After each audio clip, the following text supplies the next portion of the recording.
Hello everyone, this is Javiera for 1133 Podcast, and today I am with Amara Samata.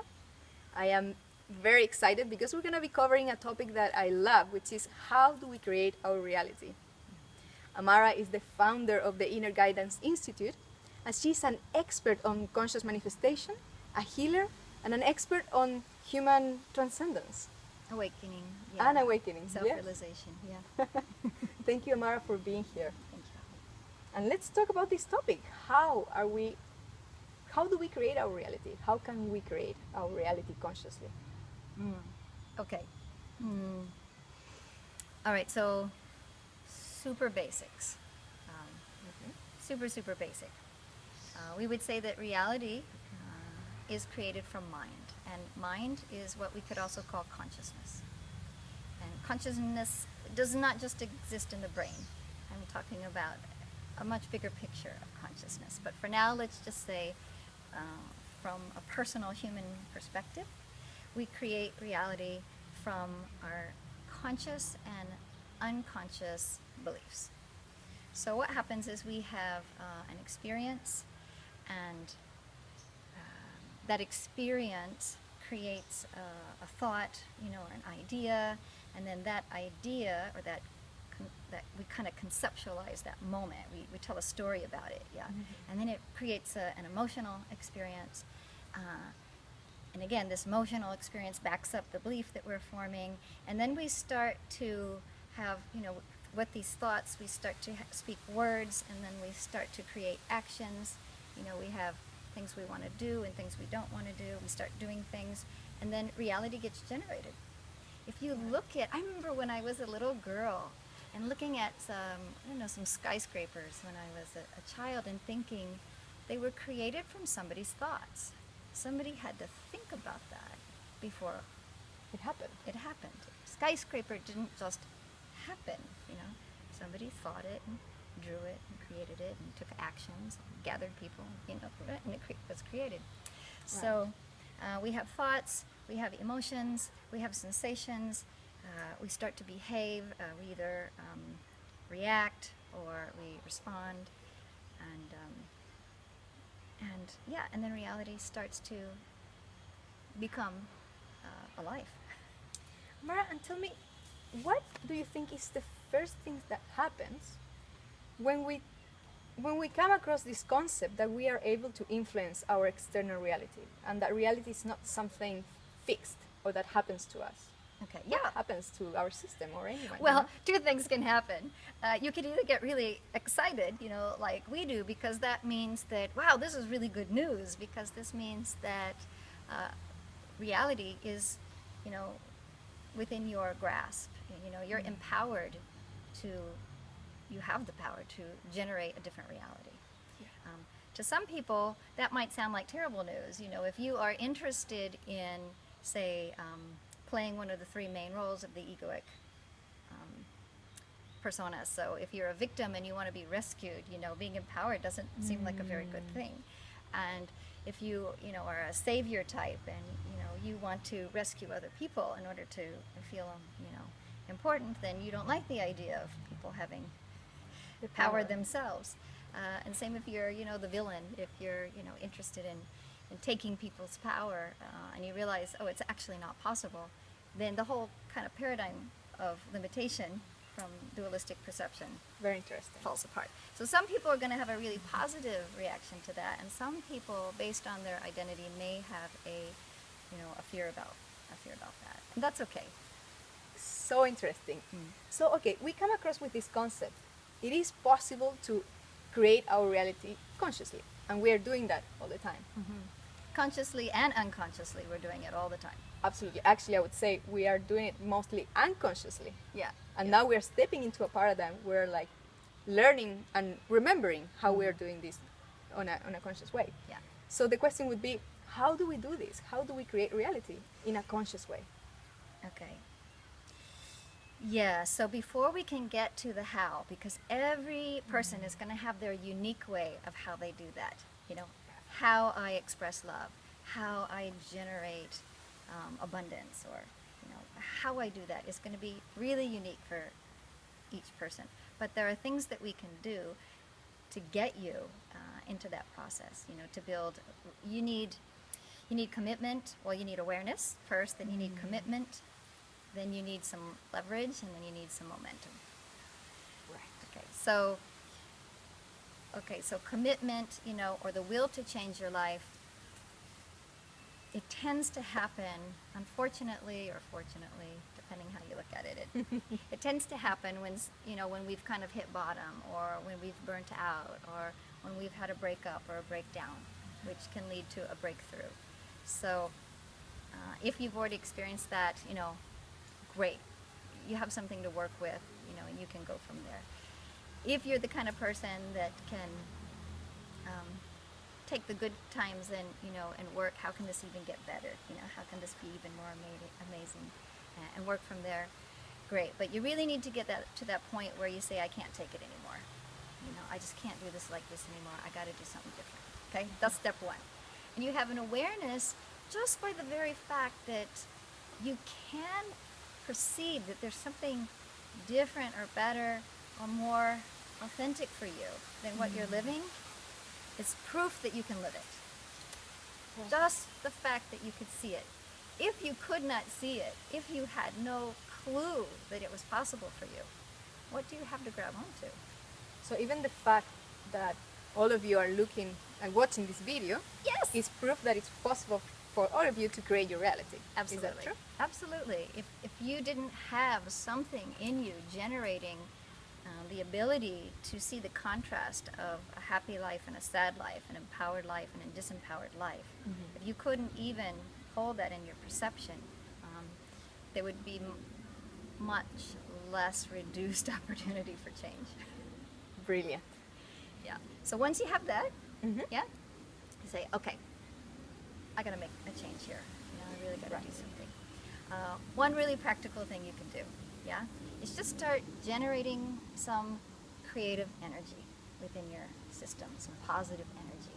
So we can do that really practically with just putting something in your body that generates a lot of, good energy. You wake up in the morning, instead of eating your Pop-Tarts or whatever it is, it's kind of, break your routine and bring in something healthy. Get some green powder from the store and put it in your blender, and some honey and some awesome spirulina, anything that is gonna boost your system. Let's get some herbs, something sustainable, something healthy, and not an espresso, but see if you can get something that's really going to boost your life force. Yeah. Simple, just get it down the throat, make it happen. Perfect. So you're creating changes. Yeah. Great. Because sometimes it's really hard to get yourself up off the couch and moving, if you just don't have a life force within you. So you gotta start somewhere. You can't wait for it to fall in your lap. You can, but that might take a long time, and it might not happen. Yeah, that's a pretty high price to pay, to sit around waiting for it to happen. So it's not really, you use the control that you're trying to have, and you use it for a beneficial purpose, turning your experience of life around into something more positive.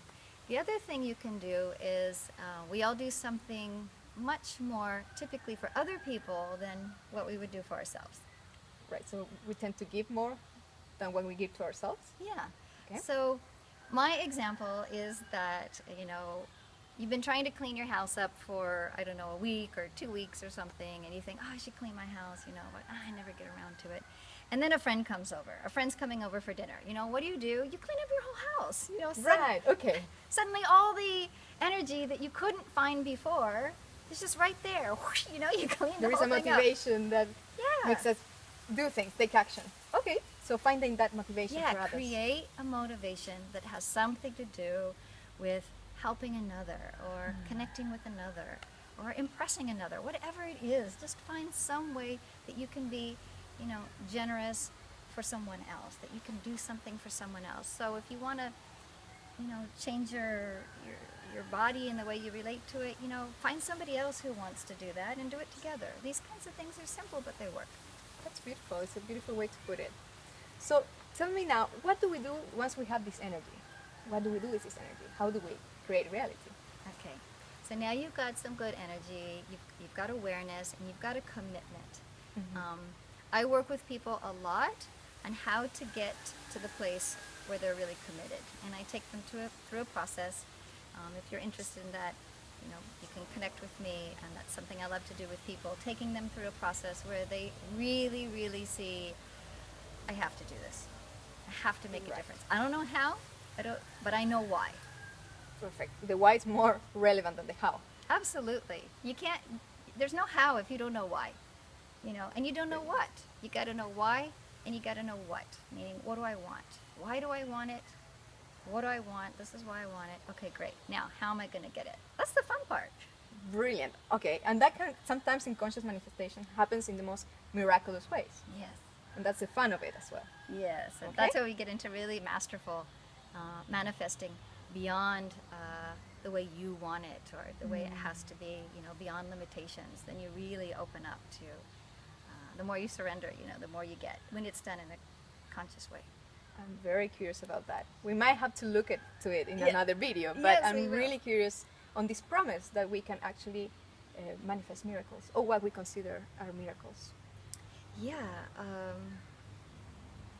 miracles are, well, for me, everything is a miracle. Life is a miracle. Every moment, positive, negative, or neutral, is a miracle. And from that understanding, from that experience, we can generate much more of an infinite potential than when we think of some things as only, good and amazing, and other things are not. And we have a dualistic mindset.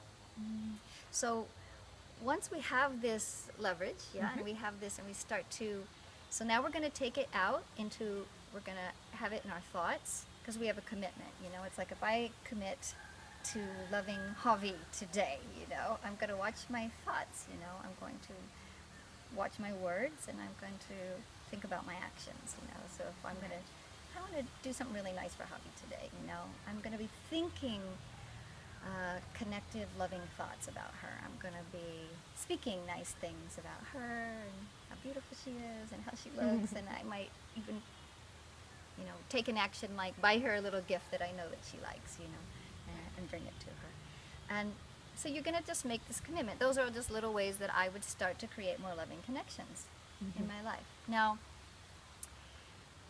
as you do this, every time you sacrifice your commitment, every time you step back or you fall into fear, or you chicken out on your commitment, you notice it. That's all you do, is you say, oh, right, there it is again.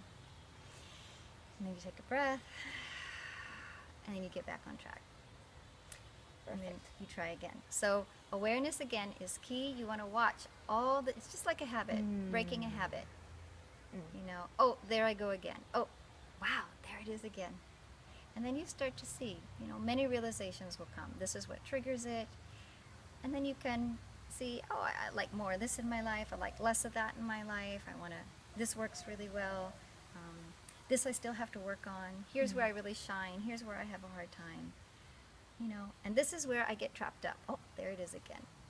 So we start watching ourselves. Yeah. In the process of being able to create our reality. Yes. In the beginning, that's Okay. what has to happen. There's typically needed a discipline or of witnessing.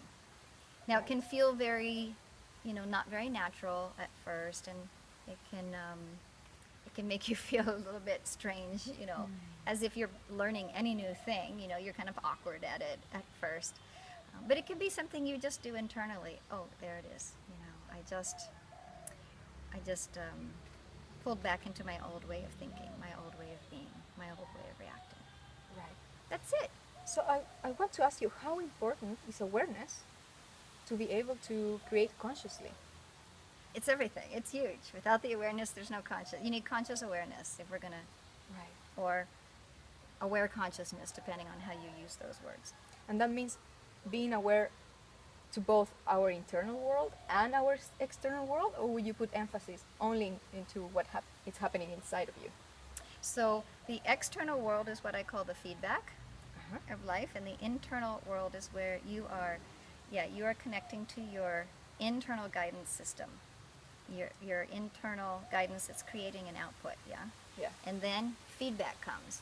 So you know, you make a choice. Mm-hmm. You decide, I'm going to clean up my house today, get off the couch and take a walk, you know? It's a change. It's right. a change, you know. I took some energy booster and I'm out the door. I did it, you know, I'm going to take a walk. And then you're going to look at, how do I feel? How did that make me feel, you know? And there's always going to be, at first, you know, you've got this old momentum running.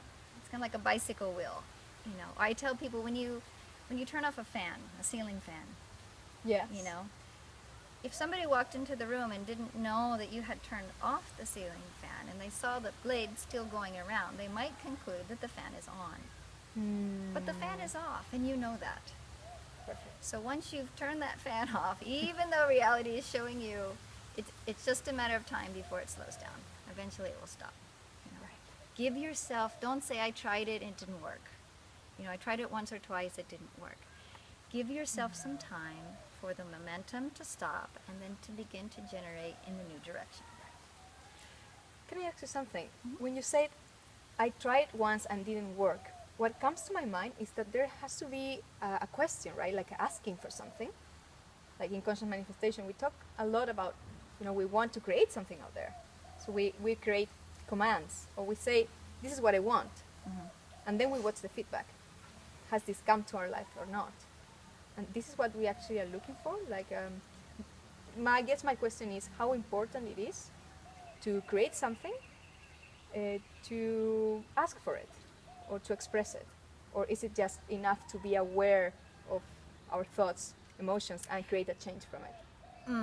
Well, you start with your thoughts, your emotions, and then there will be an impulse to want something. This is what I was saying, to know the why and the what. What do I want? Right. So a what will be generated out of your awareness. You know, we all want something, even if what we want is to never want again. In the most higher of a spiritual. Highest of the spiritual wants, that's still a want. Yeah. So you cannot get away from wanting until you do. And until that day, you're going to want a lot. So, and you're also going to not want. Right. So you've got to make those things conscious. You know. Perfect. So what I want is, just call it what it is. Then you start to, you know, step out of the habit of saying, I'm not good enough, it's never going to happen, I tried it before, you know, defending your limitations. So many people will come in and say, well, this is why, you know, and here's the list of why I'm not willing to, or I'm not able to fill in the blank. Right. And then what I show them is that the consequences of that belief is going to end up in a miserable life. So now you got to choose. You want a miserable life, or you want to take a chance at one that's not. Right. 96% of people say, I want to take the risk. A few don't. A few are afraid. And that's okay. So interesting, Amara, the importance of believing in ourselves. Yeah. And yeah. Yeah, and it doesn't, you know, so much of the time, we've heard this before, but so much of the time we base our beliefs about ourselves on this, on the feedback that came from limiting beliefs about ourselves, you know, or limiting beliefs about our families or our circumstance in life. And you know, if you want to know where it all started, it started before you even got here. You know, you came in with Belief systems. Already. So that's why it seems a little, how did this happen? It didn't just start at birth. There's an energy that came in with you. And so that's generating long before, you know, even conception. But I do know, so we can't really say where it starts. It goes back and back and back, and be out of time and space. But I do know where it ends. And it just ends now. In the moment. In the now. present. That's the only place it can ever end. These cycles, you know, these limitations, these limiting beliefs. So whether you were a quote-unquote horrible person, or whether you are a really good person, or however you define yourself, or others have defined you, all it says is that was the reality that was generated based on what I believed. If I believed differently, I've hit the switch on the fan. and now I have a new chance. So Amara, just to create a little bit of a closure, and thank you so much everyone to be watching this video. This is a fascinating topic and it's so deep that we could talk here for hours. Yeah, this is going to generate a lot of questions for you because it's just a short little video about really big, vast subjects, and it's supposed to. You're supposed to be saying, hey, but what about this and what about that? So that's perfect. That means that you're switched on. And of course, there's many more things to answer from Javi or myself or people like us who can help you get into a deeper understanding of yourself. So ask away these questions. But wrapping it up, yeah? Thank you so much. What I get from this video is the importance of awareness and the fact that we can create our reality. So there's much more to it in this video as well. But I would say thank you so much for this time and this discussion. It's fascinating. Yes. Do we need a manifestation story? Oh, that would be a good one. Should we end with that? I believe you have one in mind, actually. Let's see. I have many, but you have, I know she has many. Okay, simple one. From a practical one to the most spiritual ones, you know? Sometimes we want something really simple, like, I don't know, a new pair of pants, you know, or something like a spiritual guide. And it's all in the wide experience of our human experience here. Okay, yeah, so I will say this about... So I'm curious, which one are you going to choose? So, yeah, it takes some practice to build up your trust to how you can, once you've manifested, they say start with something small and then obtain that and work yourself bigger. And you're always pushing your boundaries of what you can receive and in what amount of time and in what way. Right. True. So absolutely true. Yes. So, you want to start with what's manageable to you. So I'm working within my, field of trust of what I'm sure can come to me. And I'm always pushing a little bit, just like all of you guys will be too. So I was working on, I had my home and I had to do about $3,000 worth of remodeling, and I didn't want to go into my other monies that were for other things. And so I said, okay, universe, I would like $3,000 in 30 days. I was just having fun with 3 that day, and I know better than to ask for it in certain ways, because the universe has got much more interesting ideas about how I can receive things than my little tiny view. How, we get this like, I'm gonna do this like this, and the universe is like, really? Because I have all this infinite potential. But if that's the way you want it, okay, let me see what I can do, and then it tries to like, create it for you. So I said, so when I manifest now, I say, go. That's it. This is what I want. Make it as graceful as possible. Very important. And again, I won't get into manifesting from different perspectives and what that creates within it. But let's just say I decided I want $3,000 in 30 days. Go. Okay. So a few days later, a friend of mine called and said, hey, my friend is a huge filmmaker in Russia, and they're making this big movie in Bali, and it's like the Tom Cruise of Russia starring in the movie, and they need an actress or somebody who has acting experience, which I had years ago, and they need her to be in her 40s, and they need her to play the part of a healer. Like, that's you. Which is me. And so she said, oh my God. She was a client of mine. She was head of, she was a big part of the fashion scene in Russia. And she said, you have to meet my friend Amara. So I met him, had the meeting. Great, you're hired, da-da-da.